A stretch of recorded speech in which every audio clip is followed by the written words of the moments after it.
마태복음 7장 15절로 29절까지의 말씀 우리 다 같이 한 목소리로 합독하겠습니다. 거짓 선지자들을 삼가라. 양어의 옷을 입고 너희에게 나아오나 속에는 노략질하는 일이라. 그들의 열매로 그들을 알지니 가시나무에서 포도를 또는 엉겅퀴에서 무화과를 따겠느냐. 이와 같이 좋은 나무마다 아름다운 열매를 맺고 못된 나무가 나쁜 열매를 맺나니 좋은 나무가 나쁜 열매를 맺을 수 없고 못된 나무가 아름다운 열매를 맺을 수 없느니라.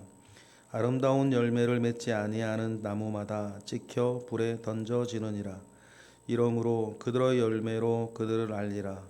나더러 주여 주여 하는 자마다 다 천국에 들어갈 것이 아니요 다만 하늘에 계신 내 아버지의 뜻대로 행하는 자라야 들어가리라.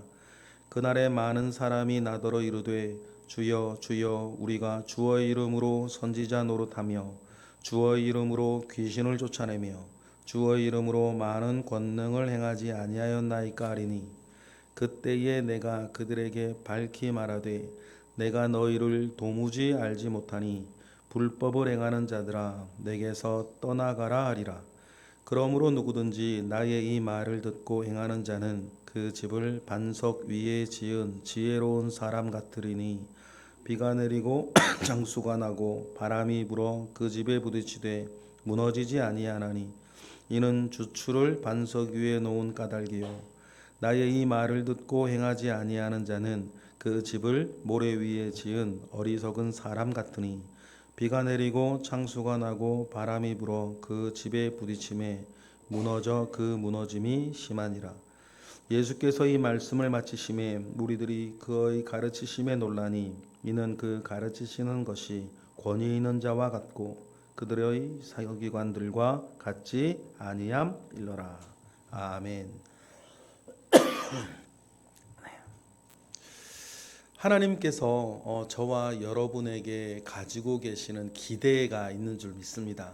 여러분 이 땅에 하나님의 어떠한 뜻도 하나님의 어떠한 계획도 받지 못한 채 태어나고 살아가고 있는 그리스도인이 있겠습니까? 없는 것입니다. 이 땅의 모든 그 사람도 마찬가지지만 특별히 이 땅의 모든 그리스도인 여러분들에게는 여러분들을 향한 하나님의 기대가 있습니다. 그런데 여러분을 향한 하나님의 기대가 이렇게 이루어지는 것은 무엇이냐면 여러분의 살아가는 모양에서입니다. 여러분이 살아가는 모양에서 여러분을 향한 하나님의 기대는 성취되어지고 이루어지는 것입니다. 여러분, 그러니 우리가 하나님의 기대에 부응하여서 사는 것이 또한 우리에게도 능력이요, 기쁨이요, 소망이요, 복이 될 줄 믿습니다. 산상수훈의 마지막 부분을 오늘 우리는 읽고 있습니다. 예수님께서 산상에 올라 하나님의 새로운 백성들 가운데에 하나님께서는 하나님의 사람들이 이 땅 가운데에서 어떻게 살아가기를 원하신다라고 하는 기대를 산상수훈에서 말씀하셨죠. 마태복음 5장과 6장과 7장의 내용이겠습니다. 그 중에서 오늘은 그 모든 산상수훈 내용 가운데의 마지막 메시지, 그러니까 어떤 최종 결론과 같은 말씀들이 나와 있습니다. 그러면 여러분 산상수훈, 산 위에서 주셨던, 산 위에서 우리가 받은 그 하나님의 교훈의 말씀을 우리가 다 듣고 마지막 시간 가운데에 당연히 우리가 들어야 할 말씀, 당연히 우리에게 심겨지어야 할 말씀이 뭐겠습니까? 당연히 순종에 대한 말씀, 당연히 삶의 메시지, 하나님의 기대가 이루어지는 그 순간에 일어나는 일이 뭐겠어요? 순종이란 말이에요. 여러분, 우리가 철학 공부하는 게 아니지 않습니까?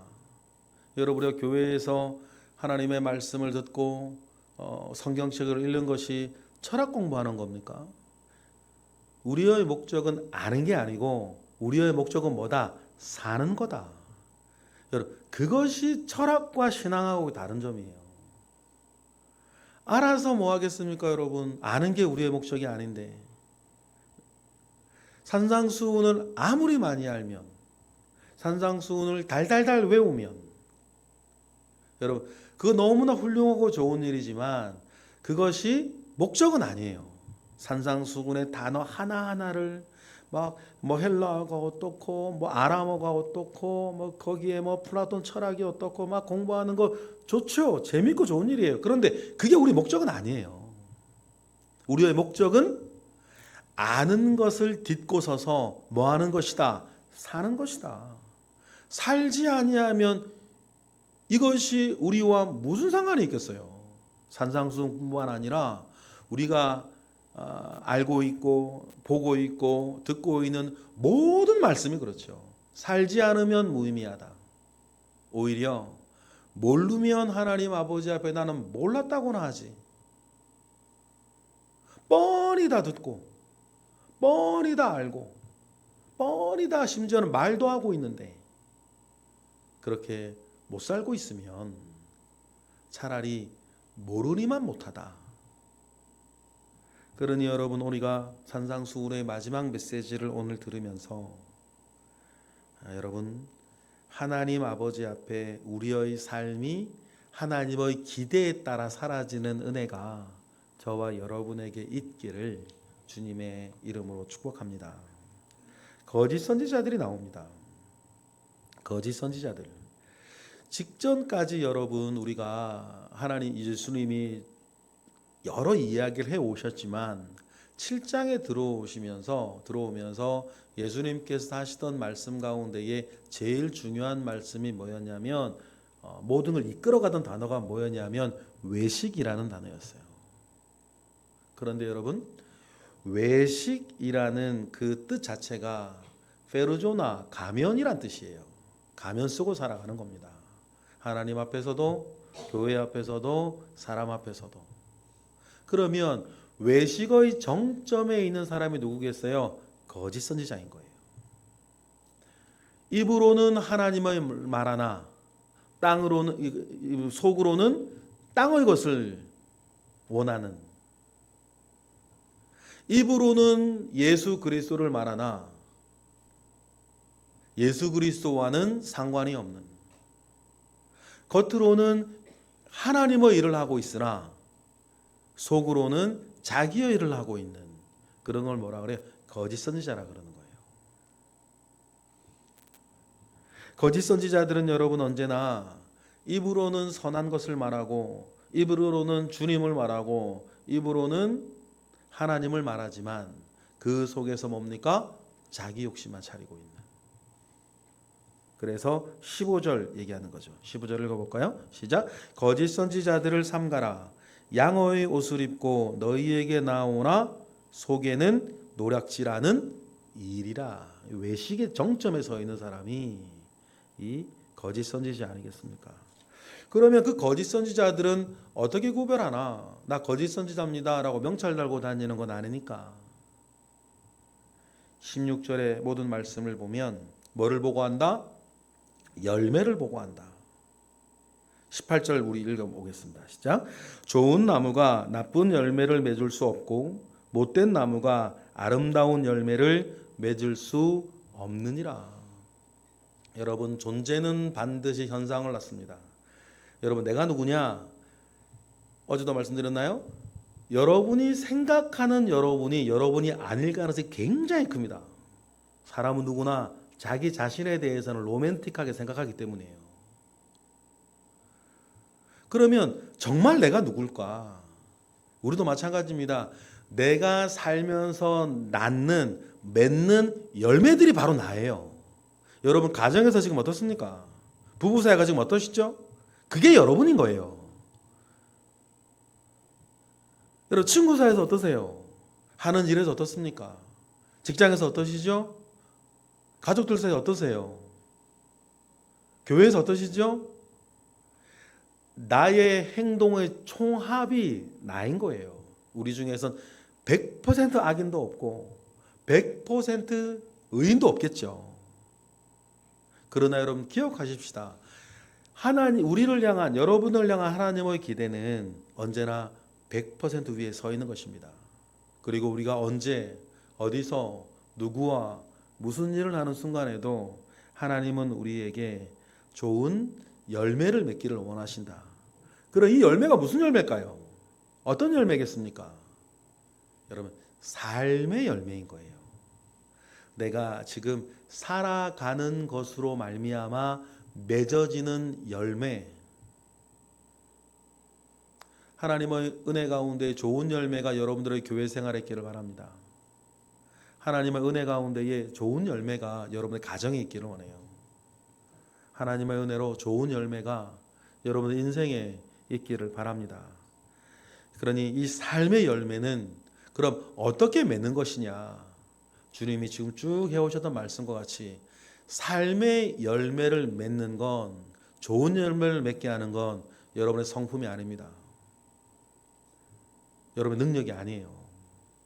여러분의 지혜가 아닙니다. 여러분들의 경험이 아닙니다.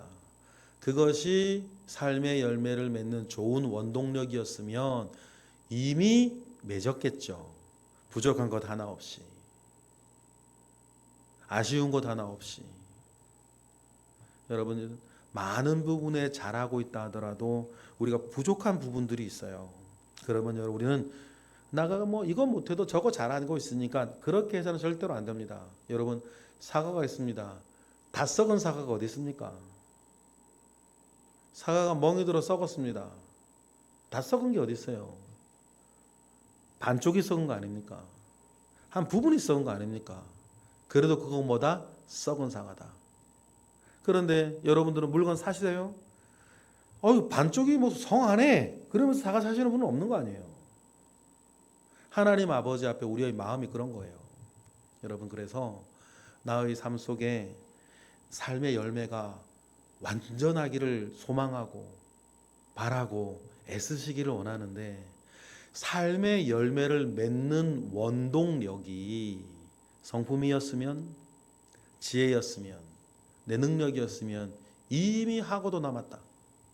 그런데 지금까지 연약한 부분이 남아있고 부족한 부분이 남아있다면, 내 성품과 내 생각과 내 능력과 내 지혜로는 온전한 삶의 열매를 맺을 수 없는 것이로구나 먼저 인정하고, 나에게 삶의 열매를 맺게 하는 가장 큰 원동력, 지혜가 뭐다? 하나님의 말씀인 것이다 라고 하는 거, 우리가 인정하는 거. 오늘 그 말씀 주님 하시는 거예요. 그래서 우리가 매일매일 큐티하는 것, 하나님의 말씀을 설교 듣는 것, 그래서 그런 것들이 중요합니다. 우리 알기 위해서 듣습니까? 우리의 목적은 아는 게 아니고 우리의 목적은 사는 것이다 라고 하는 것을 기억을 하십시다. 그러면서 우리의 믿음이 하나님 아버지 앞에 만들어져 가는데, 21절에 보면 거짓 선지자들의 얘기가 나와요. 주님이 먼저 하는데 말씀을 이렇게 하시죠. 21절 읽어볼까요? 시작. 나더러 주여 주여 하는 자마다 다 천국에 들어갈 것이 아니요 다만 하늘에 계신 내 아버지의 뜻대로 어떻게 해요? 행하는 자라 그랬습니다. 하나님의 말씀은 아는 게 목적이 아니고 하나님의 말씀은 사는 게 목적이다. 그런데 22절 그날에 되면 많은 사람들이 예수님께 말씀하신대요. 내가 주의 이름으로 이것도 하고 저것도 하고 저것도 하고 이것도 했습니다. 그런데 여러분, 우리의 믿음의 지향점을 분명히 아셔야 돼요. 믿음의 지향점은 우리가 무엇인가를 일을 하게 만드는 게 아닙니다. 봉사의 직책을 통해서도 여러분, 우리가 반드시 목적해야 되는 게 일을 하는 게 아니에요. 그 일을 통해서도 이루어져야 되는 것, 우리의 모든 믿음을 통해서 이루어져야 되는 것, 그것이 뭐냐면 예수 그리스도와의 관계. 여러분, 우리가 말씀대로 살아서 열매를 맺는 것에서부터 살아가는 모든 모양, 심지어는 봉사를 하고 살아가는 모든 것, 예수 그리스도의 이름을 가지고 기적을 일으키는 것조차 할지라도 믿음이 지향하는 것은 뭐다? 예수 그리스도와의 관계인데, 입으로는 주님을 말하나 속으로는 이 땅의 것을 취하고 있으면, 겉으로는 하나님의 일을 하나 속으로는 자기 일을 하고 있으면 일단은 뭐다? 하나님과 주님과 관계는 없다. 그래서 내 이름으로 너희들이 심지어는 그 기적을 일으키고 주의 이름으로 뭐 선지자 노릇을 하고 귀신을 쫓아내고 권능을 행한다 할지라도 그 안에서 나와 관계가 없으면 뭐다? 23절 읽어볼까요? 시작. 그때에 내가 너희에게 말하되 내가 너희를 도무지 알지 못하니 불법을 행하는 자들아 내게서 떠나가라 하리라. 이 모든 것들이 여러분 예수 그리스도와의 관계 속에 일어나는 일이어야 하고, 그것이 믿음이고, 믿음의 본질은 여러분 일을 행하는 것이 아니라 믿음의 본질은 닮아가는 것입니다. 누구를요? 예수 그리스도를. 우리가 믿음을 그리스도께 고백하니 믿음의 본질은 믿음을 고백하는 대상인 예수 그리스도를 닮아가는 것입니다. 그러니 여러분 그 안에서 큐티하는 것, 우리가 직책을 받는 것, 우리가 직분을 얻는 것, 설교를 듣고 예배를 드리고 우리가 알게 된 하나님의 말씀을 삶의 열매로 드러내는 그 모든 일들을 통해서 우리의 최종적인 목적은 뭐예요? 예수 그리스도를 닮는 거예요. 예수 그리스도를 닮아가기 위해선 예수 그리스도의 관계 속에 있는 것이고, 예수 그리스도의 관계 속에 일어나는 모든 일들을 우리가 이제 믿음 안에서 행하는 모든 것들인데, 안고 없는 찐빵처럼 속 핵심은 뽑혀 없고 껍데기만 가지고 있으면 말 그대로 뱀 잡던 막대기 아니에요. 뱀 다 잡으면 여러분 막대기는 어떻게 되는 거예요? 버리는 거죠. 그래서 여러분 우리가 제일 조심해야 되는 것이 뭐냐면 하나님 앞에 뱀 잡던 막대기처럼 버려지는 거예요. 교회 안에서도 직책하고 상관없어요. 목사도 마찬가지. 그러니 여러분 하나님 앞에 예수 그리스도 앞에 성령이 이끌려 진심으로 살아가시고 예수 그리스도와 관계되시고 예수 그리스도를 닮아가는 저와 여러분 되시기를 바랍니다. 그런 사람은 어떤 사람들이다? 24절에 반석 위에 서 있는 사람이 될 거다. 우리가 잘 알고 있는 모래 위에 지은 집, 반석 위에 지은 집인데, 이 두 사람의 여러분 차이는 결국 진심이었냐는 거예요. 진심이었던 자는 반석 위에 지은 사람같이 뭐하는 자다? 행하는 자라는 거예요. 24절을 읽어볼까요? 시작. 그러므로 누구든지 나의 이 말을 듣고 행하는 자는 그 집을 반석 위에 세운 지혜로운 사람과 같다. 모든 산상수훈의 결론이에요. 근데 이런 사람은 어떤 특징이 있냐면 비가 나고 창수가 날 때 무너지지 아니한다 그랬죠. 오늘 우리 교회의 표현으로 얘기하면 비가 나고 창수가 날 때 자기의 보배로운 믿음을 고백해낸다는 거예요. 비와 창수 안에서. 그것이 그래서 순종하며 보배로운 믿음을 고백하며 순종하며 닮아 나가는 거죠. 왜냐하면 그 사람은 진심이니까 하나님 앞에. 그런데 26절에 읽어볼까요? 시작. 나의 이 말을 듣고 행하지 아니하는 자는 그 집을 모래 위에 지은 어리석은 사람과 같아요. 그는 하나님의 말씀에 주님께 진심이 아니에요. 자기의 체면 때문이었는지, 자기의 또 다른 딴 욕심을 차리기 위했는지, 겉으로는 주님을 말하고 겉으로는 하나님의 일을 해도 그 사람은 진심이 아닌 거예요. 그러면 물이 나고 창수가 날 때 그 물과 창수 안에서 뭐를 하지 못해요? 보배로운 믿음을 고백하진 않아요. 다른 이익을 쫓아가지. 어쩔 수 없었다고 이러든지 보배로운 믿음을 고백하지 아니하고 자기의 욕망을 고백하는 거예요. 비와 창수 앞에. 그런 진심이 아니었으니까. 그래서 어떻게 됩니까? 무너지는 것입니다. 여러분, 그러니 이 말씀을 우리가 듣고 우리의 삶은 또 역시 우리도 마찬가지 세상 가운데에서 네 가지 단어 희노애라고의 사건 가운데에 여러분 과거에도 살아오셨고 지금도 살아계시고 앞으로 살아가실 것인데, 우리가 가지고 있는 모든 희노애라고의 그 모든 사건 속에서 여러분 물이 나고 창수가 나고 비가 내릴 때에 보배로운 믿음을 고백하여 말씀에 순종하고 말씀에 순종하였기에 좋은 열매를 맺고 그 좋은 열매는 나와 주님의 가장 큰 좋은 관계고 예수 그리스도를 닮아간 믿음의 마지막 목적이었다는 것을 우리 기억을 하고 예수 그리스도를 닮아가는 크신 은혜가 있기를 주님의 이름으로 축복합니다.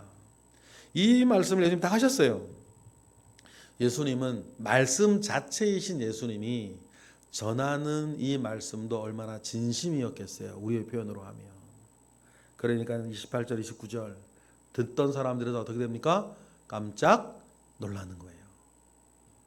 이거는 주님의 신적인 능력이기 이전에 말씀에 대한 주님의 진심이기 때문이에요. 여러분 우리도 진심 어리게 다가오시는 주님 앞에 우리도 진심 어리게 다가가 여러분 주님과 관계되어지고 주님을 닮아가시는 저와 여러분 되시길 주님의 이름으로 축복합니다. 기도하겠습니다. 할렐루야. 하나님 감사와 영광 올려드립니다.